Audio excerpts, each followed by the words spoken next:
Tama na. Ano to? Wala na namang ulam? Mahal, pangako bukas may kakainin na tayo. Sinabi mo rin yan kahapon.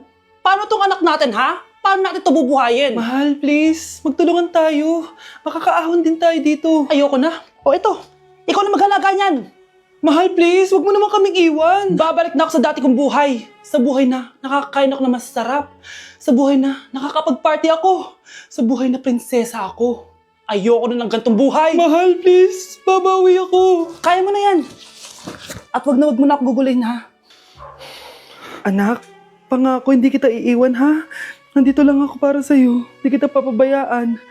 Okay, Mr. Ramon? Ma'am, tanggap na po ba ako sa trabaho? Sorry sir. Based sa resume mo, hindi ka pala nakapagtapos ng college. Ang hanap po namin is college graduate. Uy Ramon, mukhang galing ka sa interview ah. Natanggap ka? Hindi nga eh. Baka may alam kang pwede kong pasukan ng trabaho. Pwede ako. Sige, sabihan kita ha. Salamat Susan. Dami naman basura dito. Ramon, may hiring daw yung kakilala ko at pwede ka daw doon magtrabaho. Ha? Talaga? Sa wakas, mabibilin ko na lahat ng pangangailangan ng anak ko. May anak ka pala? Oo. Iniwan kami ng nanay niya dahil di niya kaya tong gantong buhay. Hayaan mo, hindi mo deserve yun. Wow, ang bilis. May pumalit na agad sa akin? Mali ka nang iniisip. Alam mo ba Ramon, nabibili ko na lahat ng gusto ko ngayon. Kumakain kami sa magandang restaurant at nakatira ako sa mansyon. Ha? Honey, tara na. Ipag-shopping pa kita mamaya. Baka malit pa tayo sa dinner natin. Okay, honey. Papunta na.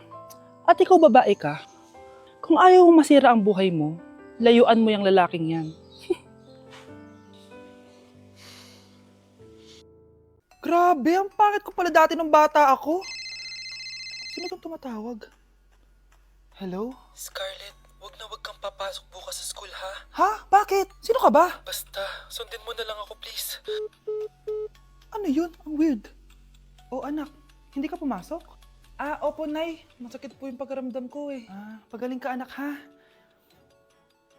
Anak, yung school mo, nasusunog. Nasusunog Nay? Totoo nga yung sinasabi ng caller kanina. Grabe, buti na lang anak hindi ka pumasok sa school ngayon. Sino na naman tumatawag na to? Hello? Sino to? Scarlett, wag na wag kang matutulog ngayong gabi ha? Ikaw na naman? Paano mo nalalaman yung mga yan ha? Scarlett, please sundin mo na...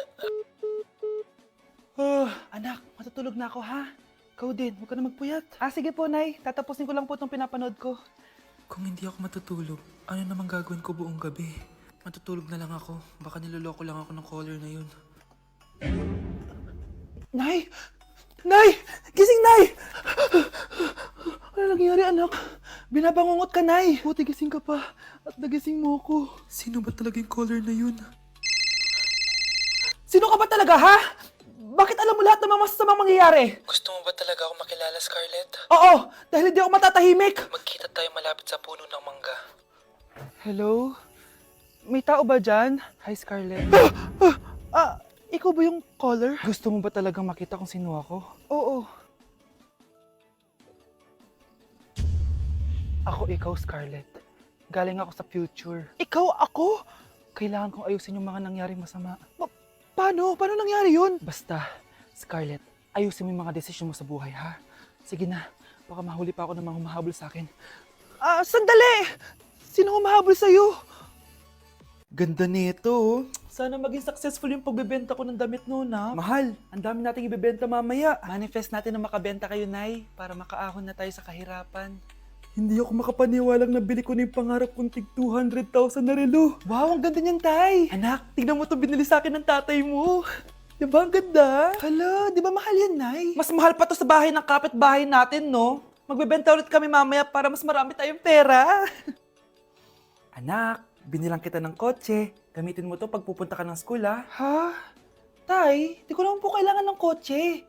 Kaya ko naman po mag-commute. Gumastos pa tuloy kayo. Dami mo naman sinasabi, anak. Sige na, puntahan mo na sa labas. Wow! May sarili na akong sasakyan. Wow, ang ganda naman ng bagong kotse mo, Scarlett. Salamat po. Hindi ka ba nagtataka, Scarlett, kung bakit ang bilis niyong yumaman? Galing yun sa pagbebenta ng damit nila nanay. Ang dami na nga nilang mamahaling gamit ngayon eh. Sure ka ba? Na damit lang ang tinitinda nila? Nay, bumabagabag talaga sa isip ko kung bakit ang bilis nating yumaman. Ano ba talaga binibenta niyo ni tatay? Ano ka ba anak? Malaki talagang kita sa pagbebenta ng damit. Pero nay, wala nang pero-pero. Hindi ka ba masaya anak? Na mayaman na tayo? Na nabibili natin lahat ng gusto natin? Sige na, mag-aayos pa ako ng benta ko.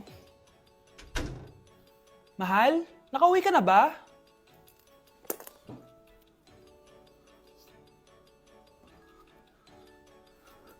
Ano ba talagang laman neto? Nagbebenta sila ng laman loob ng tao. Wow, sobrang ganda, mahal. Buti naman nagustuhan mo, mahal. Nga pala, kinuha ko na yung laman loob ng kapitbahay natin. Si Rosa?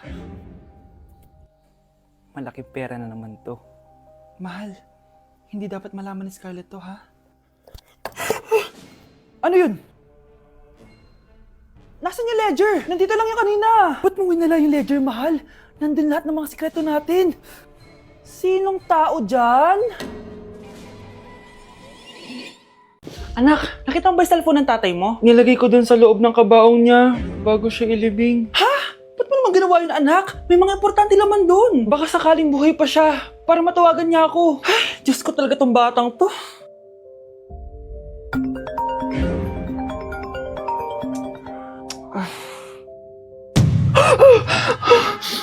Matawag si tatay. Nay, kailangan natin pumunta sa sementeryo. Tumawag sa akin si tatay. Anak, pwede ba? Wala akong oras makipagbiruan sa'yo. Marami pa ako tatapusin trabaho. Pero nay, Pag di ka pa tumigil, kukunin ko yung cellphone mo. tay, sumagot ka. Alam kong buhay ka. Sa lahat ng pwede kong makita, ikaw pa talaga. Jessica, tinatawagan ko lang tatay ko. Nababaliw ko na talaga, no? Patay na tatay mo, di ba? Baliw. Hindi, buhay siya. Ito tandaan mo. Kapag hindi ka pa tumigil sa kabaliwan mo, susunod ka na sa tatay mo. Sinabihan akong baliw ni Jessica tapos sinaktan niya ako. Totoo naman, di ba? Nabuhay ka. Anak, nabalitaan mo na ba? Ha? Ang alin, Nay? Patay na si Jessica. Natagpuan siyang walang buhay dyan sa may ilog. Ano? Ay, Diyos ko, kawawang bata. Tay, sumagot ka na please. Ikaw! Ikaw ang pumatay sa anak ko! Ano? Eh siya nga to ng away sa akin eh. Ikaw ang huli niyang kasama. Tandaan mo to. Isusunod kita sa tatay mo. Tay, hindi ko na alam gagawin ko. Sinisisi ako ng nanay ni Jessica sa pagkamatay ng anak niya. Natatakot ako. Anak, yung nanay ni Jessica. Oh, bakit, Nay? Pinatay daw. Binitin sa may puno. Ano? Nakakatakot na dito sa barangay natin, anak. Sinong pumapatay sa kanila? Nay, may tao. Sino po sila? Magandang araw po. Ako po si Detective Jason. Ako ang may hawak sa investigation case sa pagkamatay ni Cheska at ng kanyang nanay. Bakit kayo nandito? Dahil dito,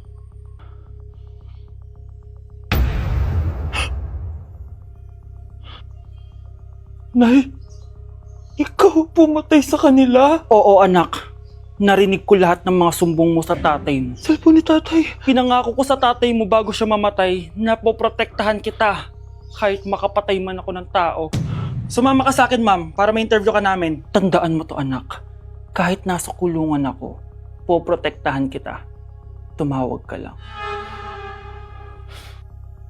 Eating only 7-Eleven for a day. Let's go! Ano ba gising na magkukontent ka? Patayo na dyan.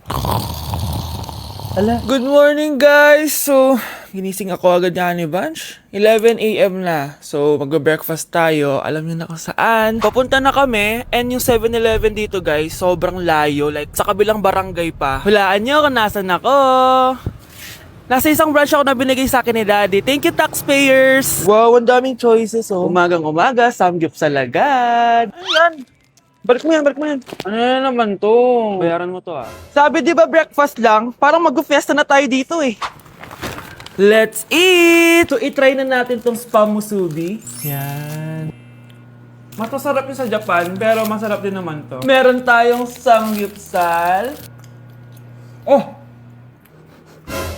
Baho ah. Wow ah. Next is lasagna! Favorite ko yan.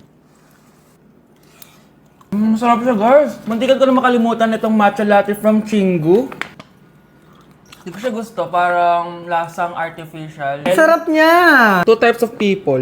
Ubus namin. Baka sabihin niyo hindi namin inubos. It's lunchtime, guys! So, kakain na naman tayo. Bosh, gusto ko ng pad thai.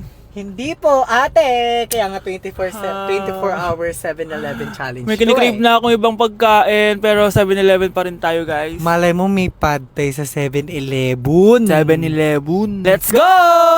Excited na akong kumain. So, nandito na tayo sa second branch ni Daddy. Yes, kung di tatanong guys, contractor po yung tatay ko. Tara. Wow, parang ang sarap nito. Ano na naman to? Bakit ang dami na naman? Ito yung kinuha ko kasi patay gutom ako. Water check. Mountain Dew Zero check. Another mukbang. 100 kilo challenge. Tinahin natin tong Gogi Mandu. Ganito yung tsura niya, parang siyang siomay. Sarap! Dito ko lang to natitikman. Wow, ang daming laman. Liempo. Sa akin, chicken. Kimchi rice talaga? Bumili din pala ako ng laing. Laing.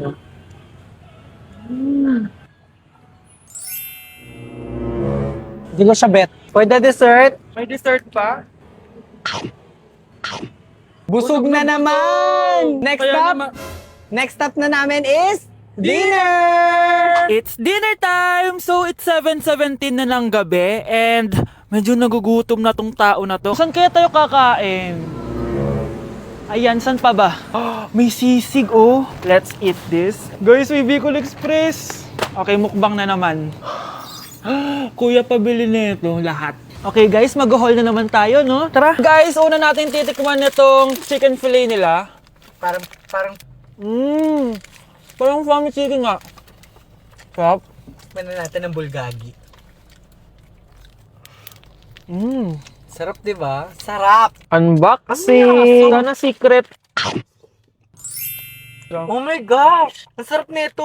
Ngayon lang namin na-explore yung mga pagkain sa 7-Eleven sa Pinas. Sausaw natin to sa sabaw ng Bicol Express. Okay, next naman namin natitikman na itong sisig. Masarap naman pag maasim. Grabe guys, nabusog talaga ako, malala. Kaya naman, kung may challenge pa kayo guys, i-comment nyo lang dyan at gagawin namin yan. So yun lang guys, thank you for watching and see you on my next vlog. Wow, vlogger.